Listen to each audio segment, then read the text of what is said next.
What's up, everybody? It's your boy, the Red Mage, Eldon a Doublecast, aka Uncomfortably Tall Blake Belladonna, and welcome back to another episode of Let's Play Pokemon Shield. In the last episode, I made my way down Route 6 to the town of Stow-on-Side, had a surprisingly difficult battle with my rival Hop, and, in this episode, well, I have some explaining to do, because I've been away for several months, and part of that was due to me working tirelessly on various other videos which required extensive research, and partly it was due to extensive procrastination. Mostly because the shit I did in between the last episode and this episode was really frustrating, and it was driving me mad. But today we get to see the fruits of my labor, because we are talking to Kara Liss, the fossilization the fossil reviver person. We're going to take the fossilized bird, we'll explain how I got that. The fossilized drake, I will explain how I got that, and we are going to fuse them together. And with any luck, I won't have to reload my game. Alright, I'm going to get the Draco's ult. Yes, so, come on. Let's see this thing. Looks really stupid, but that's one big joke about how British archaeologists would hastily slap fossils together because they didn't know what was what, so they made up a bunch of dinosaurs that don't exist, and it was all real. We all had a good laugh at their expense, right? So in this case, Carlos, she slaps these dino fossils together, and we get a dummy thick lizard. So that's what we're going to be doing, and they're gonna replace Sasha Velour in our party. Hopefully, because this thing can have one of two abilities. No, not right now. And I need one specific ability, because if it doesn't have it, I have to reload. Check the summary. Come on. Yes! Okay. We are in excellent shape. It has hustle. Alright, so now that means I can get this party started. So we're going to fly over to... We want to fly to Modestoke. Okay. I have a bunch of stuff to explain here. First of all, how did I get those fossils? Well, or what am I even doing, right? Okay, in the last episode, you may remember that I fought Hop. Hop had a Cramorant, which is a water flying type, and it kicked my ass in large part because I didn't really have any electric types or even electric type move to use, right? I decided, in between the last episode and this one, I really wanted an electric type on my team. So I went to Cerebi, did some research, decided that Dracozolt was the best option, and then I was like, okay, how do I get a Dracozolt? Well, the way that you get it is by combining a fossilized bird and a fossilized drake. I was able to get the fossilized drake by talking to an NPC in the Pokemon Center, which I did in a recording I ended up scrapping, but I'll put a little clip of that in the corner right now. But the bird is harder to get, because the way that the fossils in this game work is that there are 4 of them. There's the fossilized bird, fossilized fish, fossilized drake, and fossilized dino. The issue is that you can only get only 2 of them are common in each game. So in Shield, it's easier. It's easy to get the fish and the drake, and in Sword, it's easy to get the dino and the bird. And one pair of those fossils will be by that rock by Kara Liss that we saw last episode, and the other one is the dude in the Pokemon Center. If you want to get the rare fossils, the fossils that are mostly in the other game, you have to deal with these motherfuckers. These are the digging duo. The way they work is you pay them 500 watts and they'll dig up some items for you. So here, I'll just show you how this works. So I've got some watts left over. There are 2 of these dudes. The one on the right is the Stamina Brother. He digs up more items. The one on the left is the Skill Brother, who digs up less items, but with a potential for rarer items. Now, you'll notice that in addition to paying 500 watts, you also have to save your game whenever you use these guys, which prevents you from save scumming for the items you want. Blech.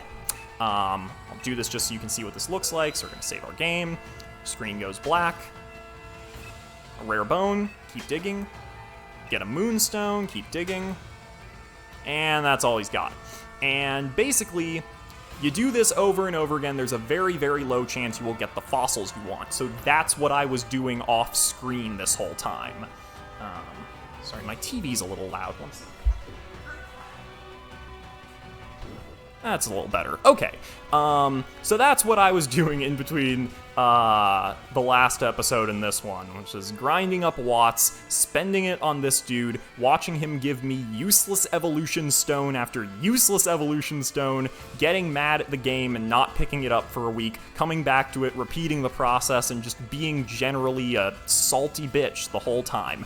But the good news is that after all of that trouble, I have my final team. This is who I'm going to take with me to the end of the game, albeit after some evolutions. Now, you will notice that Dummy Thick here is only level 10, so he's not really geared up for battle quite yet. So, in the interest of getting him up to speed, as well as getting to a couple of evolutions that I was hoping to have before the next gym, specifically getting Roadhog into a Mamoswine and getting Lord Jiraxis into, I forget what this thing's evolution is called, but whatever the stage after Impidimp is, I'm going to do some level grinding. So I'm going to cut away, gain some levels, and I'll show all the evolutions and anything else interesting that happens in between all that. Oh, yeah, I also forgot to mention, the reason why I was concerned about this thing's ability is because one of the abilities this thing can get is Hustle. The reason why I specifically wanted to deal with Dummy Thick, the reason why I wanted to use Dummy Thick as my electric type, is because Hustle is an ability that I think it, like, either doubles or increases by 1.5 times your attack stat, which is an insane boost. At the cost of some accuracy, but like in general, it's worth it. And most Pokemon who have Hustle have very bad attack stats, and so it's a way to sort of compensate for that. But Dracozolt naturally has a pretty high attack stat already, so Hustle absolutely blasts it through the roof. So even though this thing's, some of this thing's other stats are not ideal, like I think its speed isn't super good, that alone more than makes up for it. So having a Dracozolt with Hustle is a huge asset to us, and once we get that thing up to speed, it will hopefully start putting in work. So I'm going to save the game, and I will cut ahead to anything interesting that happens. Ooh, for getting Rip Skarmory up to level 34, is able to learn Drill Peck. That's 80 power? Yeah, noticeably stronger than Pluck, so that'll be Rip Skarmory's go-to attacking move from now on. Alright, for getting Lord Jiraxis up to level 32, we get its evolution. From Impidimp into Morgrem. That's what that thing's name was. See if the Pokedex has anything funny to say about this. Sly cunning, it tries to lure people into the woods. Some believe it to have the power to make crops grow. Honestly, if that's true, pretty good power. False surrender. Let's see what that is. I'm not familiar with this thing's moveset. User pretends to bow its head, but then it stabs the target with its disheveled hair. Attack an 80 power never miss dark move? That's just really good. That's just objectively very powerful. Sick! Yes! Finally, Roadhog is evolving. Jesus Christ, took long enough. Yeah, buddy. Got ourselves a Piloswine.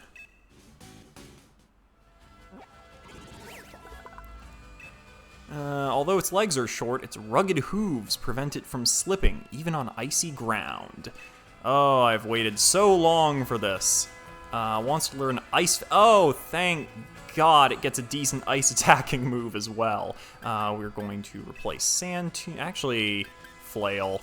I'm never going to use Flail. Okay, so as part of my little training sesh here, I'm also going to be going after a max raid battle. This is a den in Giant's Cap. I will show the exact location of afterwards. We're going to be fighting a Charge-a-Bug. trying out Roadhog's new evolution. And I'm doing this because... Going... Dynamax for Max Quake. There we go. Reason I'm doing this is because this particular Max Raid Den, most of the Pokemon, if you beat them, will drop or have a chance of dropping the technical record for Wild Charge, which is a very good electric type move. And I want that because Dummy Thick does not learn a particularly good electric type move until pretty late in the game.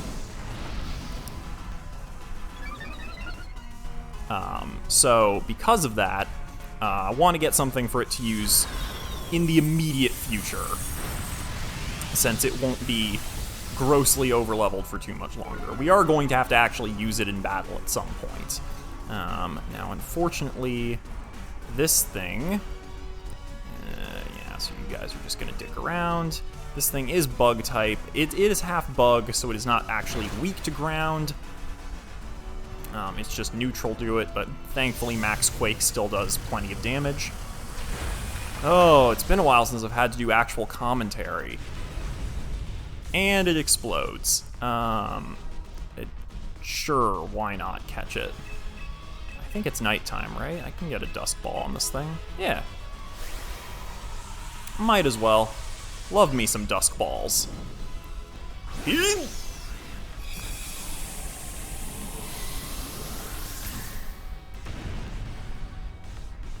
One,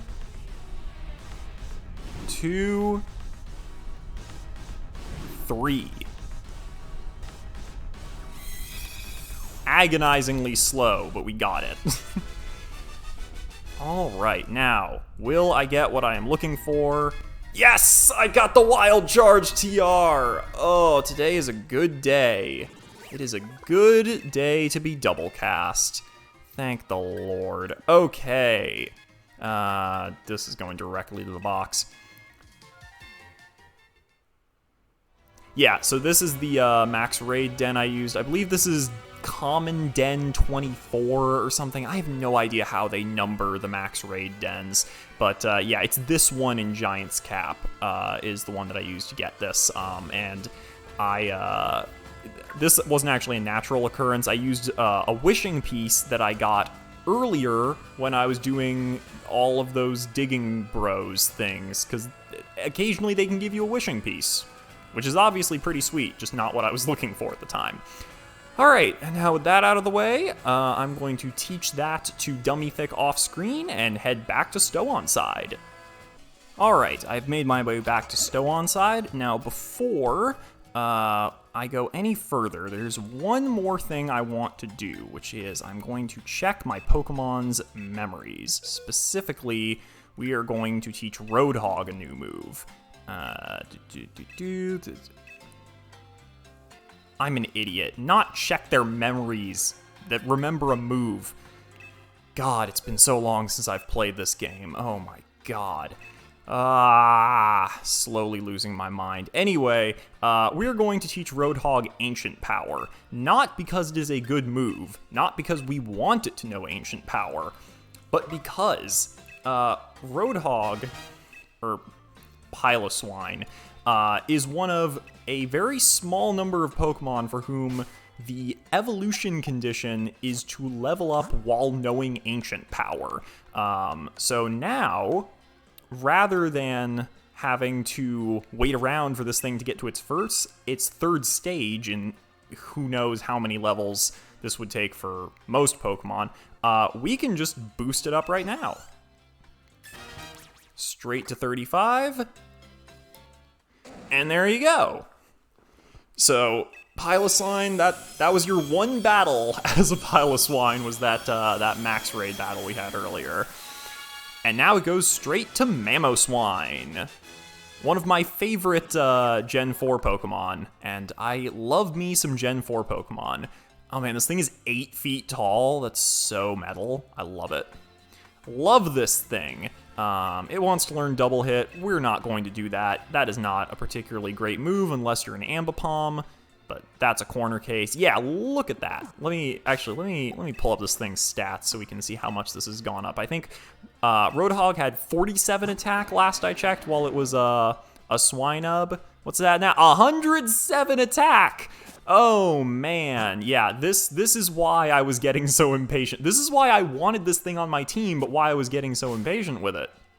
Because it is really good. It just it takes until level 33 to get going. All right, so we're gonna put Jiraxis out front, since the next gym I believe is, it better be Ghost type.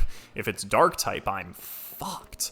Oh, I'm not gonna be that fucked. I do have I have a Paw Patrol for that. But yeah, let's move the game forward. Enough screwing around. Enough meandering, enough around dickery. He says, going to talk to randos. Artistic talent. Who knows? Who knows? Actually, is there anything else I should see before I take on the gym? Gym stadiums are built on these power... Okay, so it's power spots, whatever that means. A max revive? How generous. Do appreciate this game, handing out some items like this. Always nice to have around. What is this? Stow on Side's famous mural, said to be a very deep work of art. My kid could draw that. And I don't even have a kid. Weak shit. All right. You know what? This is a running theme with this Let's Play, as I say enough dicking around and then proceed to dick around for another 5 minutes. So rather than waste all of your time, I'm just gonna go straight into the gym. Ball guy, what do you got for me today? Ball guy, bag in your back is looking pretty heavy. Speaking of heavy, let me give this is it a heavy ball? Yes, it is. I believe that works better on heavier Pokemon. Yes. So, if you're a big, heavy Pokemon, if you like your Pokemon, BBW, this is the ball for you. Eep, a gym challenger. I sure as shit am. All right, please change into your uniform. All right, let's get this ball rolling. No time to waste. We're making moves. We're progressing the story. Number 206, do your best. 206, represent. Oh, man. All right. So while I'm going through this gym challenge... Yeah, this is definitely a ghost-type gym. Oh, look at this spoopy decor. I love it. So over the top. Alright, do you have anything interesting to say? Allow me to explain the gym mission. To complete the mission, you need to ride in one of these cups and make your way to the goal. Oh, it's like like that ride at Disneyland, but you know, it actually goes somewhere. Trying to avoid obstacles. How to operate this fun attraction. Rotate your control stick to the right and the cup will start spinning to the right. Rotate it left to make the cup spin left. If you hit a wall, rotate the stick as quick as you can to get yourself out. Oh man, okay, this sounds incredibly frustrating. But yeah, it really kind of is like that ride at Disneyland. Oh my god. Okay, so we're gonna... Alright, let's see what level of manual dexterity I'm on right now. The answer is usually very little. As you can probably guess, I am primarily... Okay, that wasn't too bad. I assume I have to fight you. Spin the teacups too much and gym challengers go flying! As you can probably tell, I am an RPG player first and foremost, and the thing that you need to understand about RPG players, if this is not the kind of person you are, is that RPG players are people who love video games, but are fundamentally very bad at video games. RPGs are games, in the interest of not draining all of my PP, I'm gonna switch around a bit. Plus, this gives us a chance to show off Drill Peck. People who play RPGs, they can't be bothered with things like making quick decisions, manual dexterity, precision, accuracy, all of the things that we normally associate with being good at video games. Playing an RPG is all about taking your time, thinking about things way too much, way in advance. They are video games. It's always single player, so you don't have to think, like, you don't have teammates to deal with. You're never up against anyone else. So you're not, comparing yourself skill-wise to the other players. It is a solitary experience, a contained, controlled solitary experience. And so anytime an RPG player is forced to play a video game that is actually like a video game, like we're doing here. Oh no. Come on. We got it. Actually, maybe, you know what? Maybe the solution is to go like this. Oh no. Come on. You can do it. Yeah. Yep. Is that what we want? Yes. Okay. All right. So I was actually... All right. That wasn't too bad. Basically, anytime someone who normally just plays RPGs is forced to do, like, an actual video game thing, like, I don't know, jump between platforms or solve a puzzle or do any kind of little, like, shooting type segment, it is a sad sight, man. It is honestly kind of pathetic. And this, by the way, also goes for people who play Kingdom Hearts. That may be an action RPG, but it is an RPG nonetheless, and all the rules still apply. Please, I don't think this will do a lot. Yeah, that wasn't bad at all. But yeah, any of your friends, if their favorite game is Final Fantasy, or Fire Emblem, or maybe not Pokemon, since, people who play Pokemon tend to play a lot of different genres. They're not strictly RPG fans. I mean, I am, but... Oh, shit, I didn't realize that T-Lizard was close to evolving. I think pretty soon we're going to have everyone at their third stage, because I think the only person left is Rip Skarmory. Inteleon. Look at this Rant Sona looking ass. He's about to tell me the problem with forced diversity. See, the downside to playing this game, Snipe Shot, that sounds cool. I love that this thing's power is just that it has a fucking gun. Ignore the effects of opposing moves and abilities that draw in moves, allowing this to make it, yeah, I think, oh, yeah, that's better than Water Pledge because it has 5 more PP.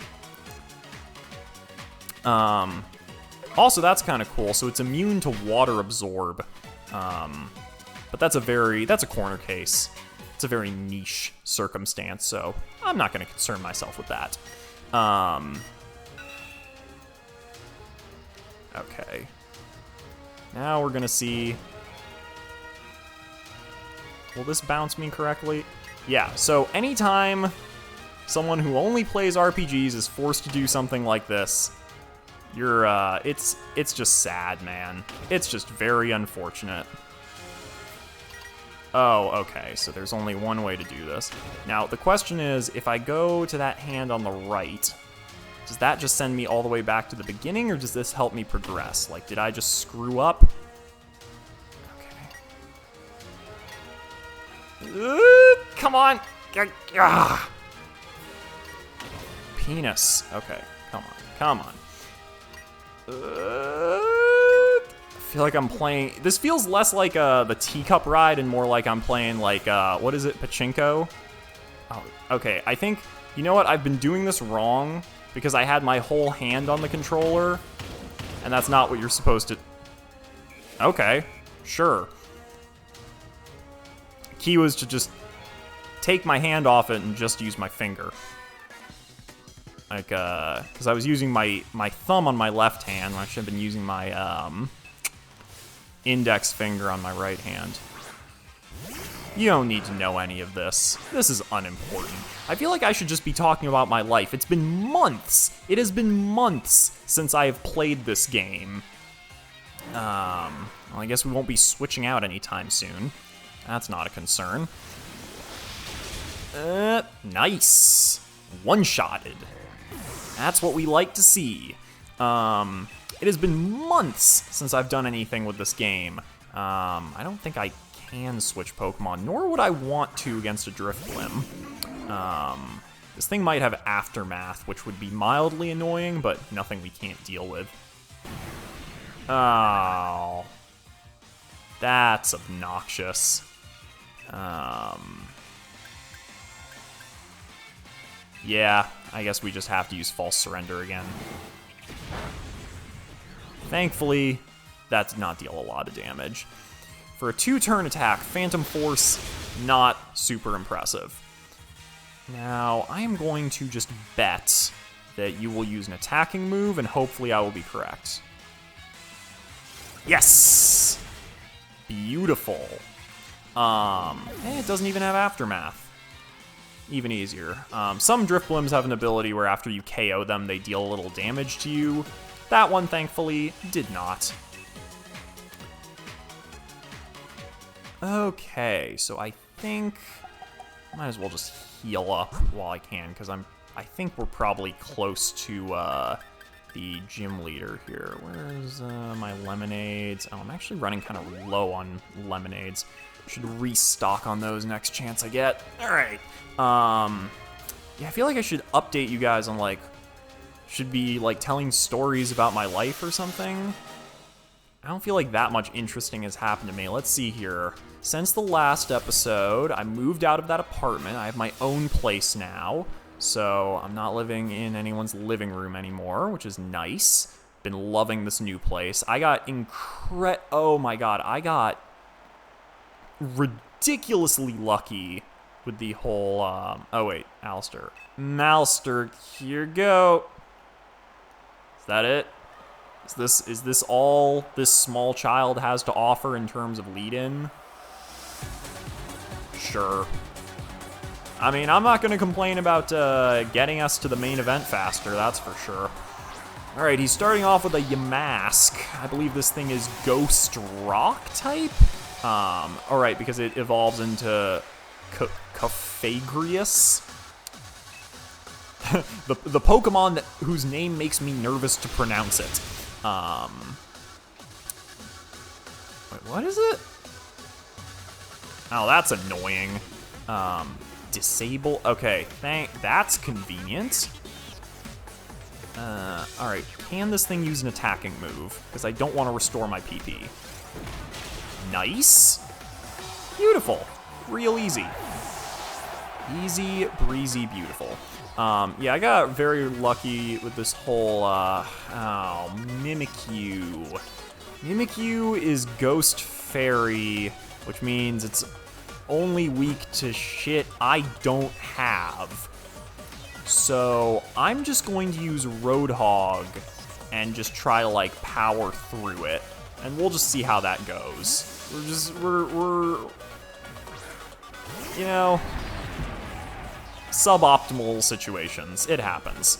I got incredibly lucky with the whole stay-at-home order thing. Because, oh yeah, Mimikyu's ability is that it, the first thing you hit it with, it'll take no damage from. So I'm going to start off with an Ice Shard, just to get rid of the decoy. There we go. Got rid of the Disguise. Does a little droopy head. And then I don't know how much an Earthquake will do to this thing, but we will find out. Hopefully. Okay, so it can tank plenty of hits. Yeah, Roadhog's got some serious bulk now. That's not bad, especially considering it dropped my attack one stage. That damage is respectable. Dropped my attack one stage. We're at about the same level. And it's not weak to it. That's fine. That's fine. Come on. Yeah. Not bad at all. Rip Skarmory's up to level 36. I think Rip Skarmory might evolve after this, which would be very nice. If I had evolved it beforehand, it could have dealt with the Mimikyu, but what are you gonna do, man? Cursula, I think Cursula is pure ghost, so we're gonna go with Jiraxis and just see how that fares for us. I forget, because this is the evolution of Galarian Corsola, and I'm pretty sure these are both pure ghost types. God, the bleached coral thing just makes me so sad. Yeah, I don't think it's Dynamax time yet. How much will this do? Almost the whole health bar, which is very nice. Basically, right before the whole pandemic started... are you gonna heal? No! Excellent. Almost out of the woods on this one. Part of me wants to heal up, but I don't think that would be worth it. A Gengar... Ooh, Gengar is fast. So there is a chance it could one-shot me. But, conveniently, hilariously, Gengar, in between... Oh, God, I think it was between 6th and 7th generation. It was either between, oh, God. It was either in this generation or the last one. Gengar lost Levitate. Gengar used to have Levitate for its ability, so it was immune to ground moves, which is a big deal because it's half poison, but now that it doesn't, it should be vulnerable to Max Quake. And with any luck, since Gengar does not have spectacular defenses, I could conceivably one-shot this thing with Roadhog, allowing it to finally live up to its name of being fat and powerful. Actually, it's been a while since I've played Overwatch. I don't know if Roadhog is still good. He's a tank, so I'm assuming he never, like, truly goes out of meta. Then again, I never watched Overwatch League. Man, I am so glad I never watched Overwatch League, because from everything I've heard about it, it just sounds like it just gets worse and worse. There's always some drama, and it's never a fun time. Please don't. Oh, that was nothing. That was nothing. Special defense? Who cares? How much is this gonna do? Give me something good. Yeah! One-shotted! Take that. Oh, man. And this is why I was so hyped on Mamoswine. Thing has numbers. Dark Pulse is a very good move, but Jiraxis is a physical attacker, so we're gonna leave that out. T-Lizard. All right. We're getting all kinds of swole this episode. Man, this is also, these sprites are proof that Pokedex entries are horseshit, because Mamoswine is absolutely not 8 feet in that sprite, unless I am the world's tallest 10-year-old, or however old I am. I don't know what the canonical age of the Pokemon characters is. They might have said it at the beginning of the game, but I definitely was not paying attention. Again, been like 3 months. Good luck with them, everything. Yeah, I was trying to say earlier, I got incredibly lucky with quarantine. I got my own apartment right before this all started, so didn't have to deal with being stuck inside with people. I was not, with any kind of roommate. Get my ghost uniform, neato, and then I got hired by my job a couple months before it started, so I've been doing very well in quarantine. I hope you guys are all okay. Those of you on the front lines, stay safe out there. Thank you for your service. Unionize your workplace. And I think this is probably enough progress for this episode. This is going to start a fucking cutscene, isn't it? Knew it! I was like, I should leave off this episode before I go outside, because it's going to start a cutscene. Yeah. All right, Sonia, you know the mural here in Stoneside is supposed to tell the story of the healer. I did not see a story of shit when I was looking at that mural. Actually, a replica of the ancient... I don't know, Sonia. I saw the mural. I was not impressed. Oh, no. This is going to start a whole thing, isn't it? Please do not put me on rails. Can I save first? Next time on Let's Play Pokemon Shield, we check out the ruins. See ya!